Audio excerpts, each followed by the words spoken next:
भगत क्रियमाणम् एव वक्तव्यम् फलो अपि तथैव। यस्या सूक्ति भगवानेव प्रविश्य नाना भवति न तु जीव पुरुषोऽन्यो। चरित्रमपि प्रकृत्याद्य सम्मिलितं वक्तव्यमिति किं बहुनां भक्त इष्ट पूर्ण दुःख निवारणैक प्रयोजनं केवलं भगत चरितं सर्वत्र सारभूतरीत्या वक्तव्यम्। बुद्धेव अत्र उद्धार सूक्ष्म उद्धारे दृष्टान्तमा पुष्पे व्यायेति। तथा पुष्प एव मकरन्दो अन्तर्तिष्ठति परं तं भ्रमरम् एव पिबति मधुमक्षिका च उद्धृत्य स्थापयति। तथा यद्यपि भ्रमरवत् पीयते तथापि सर्वकारो न भवति इति मधुमक्षिकावत् उद्धृत्य वक्तव्यम्। ननु एतद् क्लेशात्मकं भवति पीतस्य पुनरुद्गलनात् तत्र आर्तबन्धो इति। लोकोपकारार्थं क्लेशोऽपि सोढव्य वस्तुतः सुपानेव निष्कासनेनापि इन्द्रियसम्बन्धस्य चतुर्यत्वात् अवैकत्वात् च परोपकारे सिद्धे रोमन्त एव रसास्वादनं भवति। अतो न अस्माकं शिवाय कृतय अधिकारो नास्ति इति न मन्तव्यं। तीर्थरूपा कीर्तिरस्ति तेनैव अधिकारो अपि भविष्यति। एवम् उद्धृत्य भगवत्कथां श्रुत्वा मूलपुरुषस्य द्वितीयचरितमापृच्छति स विषेति।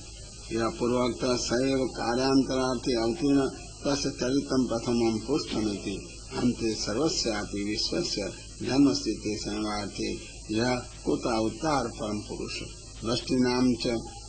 जन्माद्यार्थे कुत अवतार ननु कालादीनम् आज्ञापयति किन्तु स्वयमेव आगत्य करोति यः ननु भगवत्कृते अपि देहे आदि अनुभावात् कथं केवलं भगवत्कृतं तद् भविष्यति आशंक्या प्रागृहीत सत्त्वे प्रत्यक्षेण ग्रहीता कालादि सत्त्वेन ते हि कालादय तत् प्रतीयमानमपि भगवता नियमिता न तथा कार्यं कुर्वन्ति पतिति मात्रं तु न दोषः जन्माद्यर्थमेव अवतारं जन्मादीनि करिष्यति। किन्तु अन्येभ्यः पुरुषेभ्यः प्रकर्षेण अति परुषाणि यानि चकार साधनं तु न करिष्यति इति ईश्वरत्वं तानि केवलं मह्यमेव कथय मया परम्परया अपि अन्यास्मै न वक्तव्यमिति वा। एतादृश प्रश्नकर्ता न अन्यो भविष्यति न वा प्रश्नव्यतिरेकेण वक्तुं शक्यम्। अतो अस्य अधिकारो निरूपितः अननेव प्रश्ने अपि अन्यसहिता भवन्ति इति। पर्यवसानम् एव एकेव प्रश्न सिद्ध तस्य उत्तरम् अध्यायेन वक्ष्यति। अवतारादि पौरुष प्रयोजक वेदान् तस्मात् एतद् ध्यानद्वयम् स्वतः एव अनेन उद्धृत उक्तम् अनेन चेतृप्त पक्षान्तरे जिज्ञासु भविष्यति। तथा पूर्वोक्तानापि विशेष तत्व कुशले पाठयित्वा जीवसन्देहनिवृत्त्यर्थं वक्ष्यामीति अभिप्रायमस्ति अस्य। अतः प्रश्नाभिनन्दनं वक्तुं तस्यायं प्रश्न अभिप्रेतः इत्याह। एवमिति मैत्रेय आविष्ट भगवान् वर्तते स भगवान् केवलेन एतत् ज्ञानं वक्तुम् अशक्य च। क्षत्रेति ब्रुवन् कौशारवेति पितृनाम्ना विवेकवत्त्वं मुनिरिति तदुक्त अज्ञान संधाने हेतु इदमिति पवित्र चरितं न एकस्य प्रयोजनाय वक्तव्यमिति पुंसां निःशेषार्थ इति उक्तं परं समुद्देश्य इत्यः समाहितः बहुमानेन तस्य हृदये प्रविशति इति भगवदीयत्वात् च बहुमानं कृतवान् इत्यर्थः। तथा चतुर्भिः सन्मानं करोति पुष्टार्थ देहजीवानां सम्बन्धमपि सर्वतः ज्ञात्वा कथनं बोधाय तैः उत्कर्षो निर्वते तद्पत्रं पृष्ठवे उत्कर्षं तम् अभिनन्दति साधु पुष्टमिति। बहवः पृच्छन्ति कोऽपि एवं न पृच्छति इति चेत् ते उक्तं न च तवायं प्रश्न काकतालीयः किन्तु ज्ञातेव कृतः उत्तरमपि ज्ञायते तर्हि प्रश्नो व्यर्थः इति आशङ्क्यः लोकान् साधु अनुगृह्णयति। लोकोद्धारार्थं ज्ञात्वापि त्वया प्रश्नः कृतः अनेन अस्मिन् शास्त्रे परोपकारो मुख्य साधनमिति उक्तम्। तथापि एकमेव अनुमानिशकं फलं सिद्ध्यति इत्यः कीर्तिर्वितन्वन्ता लोके। अस्मिन् लोके आत्मनः कीर्ति विस्तारयता भगवता पृष्टम्। ननु कीर्त्यर्थं तथा कर्मणोचितं चेत् तथा अधोक्षजात्मनिति अधोक्षजो अंतःकरणनीयस्य देवालय प्रतिष्ठया देवयो प्रतिष्ठितो भवति इति परमं परा आश्रयं तु साक्षात् भगवत इंद्रिया गोचरत्वात् तदा अधोक्षजेति एवं अस्य प्रश्नस्य स्वपररहितत्वात् साधुत्वम् देह उत्कृष्टमा क्षुद्रायोनि दोषाभावाय न एतच्चित्रम् क्षेत्रमेके प्रशंसन्ति बीजमन्ये मनीषिणः तयो बीजमेव उत्तमम् यद् बीजस्य प्रभावेव तिर्यं च रुचो अभवत् अतो बादरायणस्य वीर्यगे त्वयि चित्तं न तादृश वक्तुं पुत्र वक्तुमेव समर्थो भवति किं पुनः प्रश्ने अतएव चित्राभावः अस्य जीवस्य फलमपि जातमिति ग्रहीति अनेन प्रमादादिक बीजत्व शंका निवारिता ननु अन्य उत्पन्न भगवत भक्तो भवति भगवत कर्तुक सर्गत्वात् तथा एवं अनन्य भावेन च केवलं भगवत भावेन च भगवान रहित सही दुःखमपि समयति यो अन्यापि सर्वदोषानपि दूरीकरोति अतः ईश्वर कर्णयितु हरिति दीनदयालुत्वं तथा करोति च जीव उत्कर्ष मंडल शापन्ति सही धर्मराज एव मंडल शापन व्यास द्वारा क्षत्रिय भोग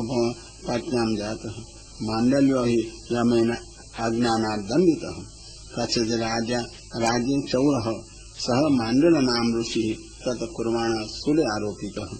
स यमं प्रष्टुं गतः तेन पुष्टो यमो आह त्वया बाले शकुन्तया पुष्टो ईशिका प्रविशितेन तथा क्रुद्धो मुनिः बालेन कृतं पित्रो भवति इति अज्ञानात् त्वया अहं दण्डित इति क्षुद्रो भवति सशाप तस्य देवस्य शाप संबंधे हेतुमः प्रजा संयमनिति प्रजा संयमति मारयति तथा अतः तेन कर्मणां देवस्यापि पापं लग्नं ततो दैत्येषु जन्म माया भवति इति सर्वथा दैत्य संबंध रहिते भगवती व्याप्ते व्यासी आविष्ट शाप सार्थकत्वाय तस्यैव धातु क्षेत्रे भोग पत्न्यां बुद्धिविषयायां शुद्धायां व्यासस्यापि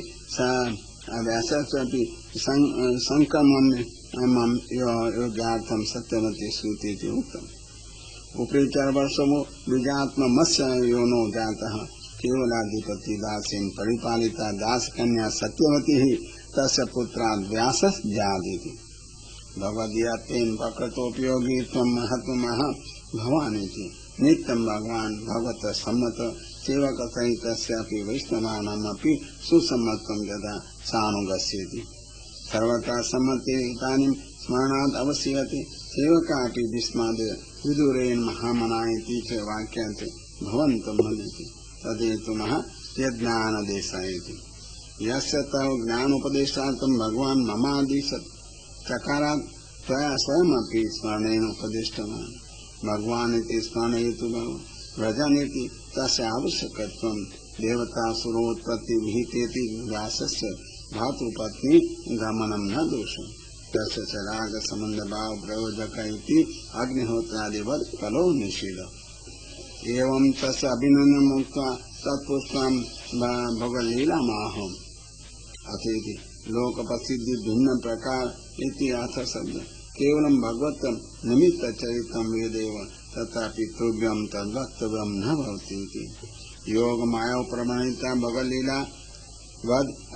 अपि ते भगवल्लीला इति च योग माया साधनभूता पूर्वोक्ता भगवन् माया ते उपग्रहीता पुष्पा केवलार्थम योग्या न भवन्ति इति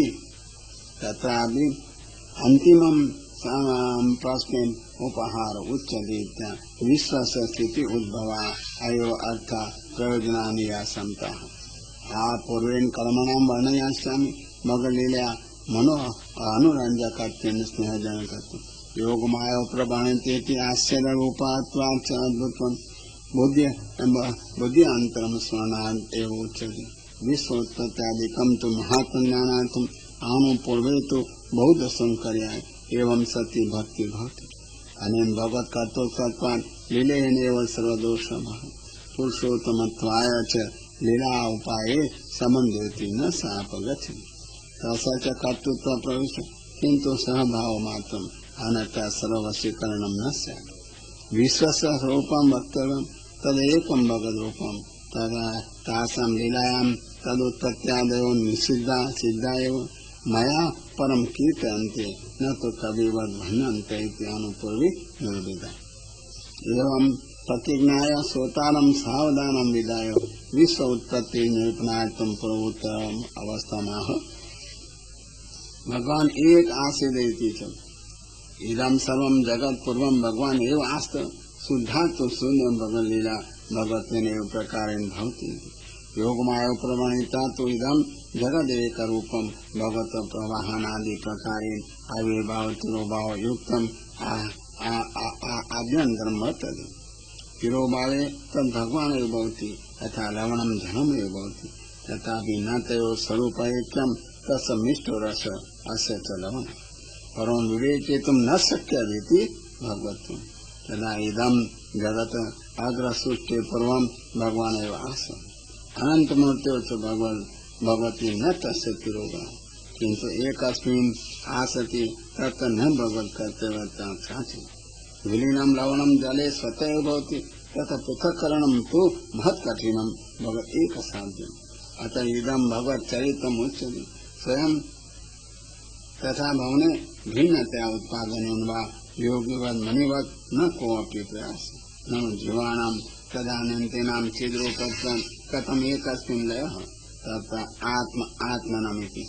तर्हि भगवान् सर्वेषां जीवानाम् आत्मा समष्टिवत् मूलभूत आचिद्रूपे तत्रैव अस्य सत्यप्रधानस्य लयः अन्यथा काठिन्यमेव न स्यात् सति लये तदेव स्यात् अमुक्तजीवानां प्रलयात् जीवाश्रितं जगत्तर्केवलीनं तस्य उद्गमसामर्थ्यमः विभूयन्ति सहि सर्वसमर्थ प्रथमतो जीवान् स्वस्मिन् सम्पद्य तथैव जगत् लयं कारितवान् अनेन तस्य अस्पर्शो निर्विद्यते एवं ऐक्य अस्पर्शे विभुत्व हेतुः ननु जीवानाम् इच्छादि धर्माणां विद्यमानत्वं कथम् एकभावेन स्थितिः तत्र आत्म इच्छानुगतो सत्यम् आत्मनां वा इच्छयोः सर्वयोः धर्माः तेषामपि तत्र अनुगतिः भगवतो वा इच्छया यदा तत्र जगत् अनुगति तदा तद्दीनमिति प्रफलहेतु निर्विद्यते दायं भगवान् आत्मत्वेन व्यपदिश्यते आत्मत्वेन वा तस्य इच्छा तेन वा तदात्मभूतं जातं तदा भगवान् सृष्ट्यन्तर्वद् रसो न ज्ञातः किन्तु नानामतिभिः एव उपलक्षितः तेन वा तदा आत्मभूतं जातं तदा भगवान्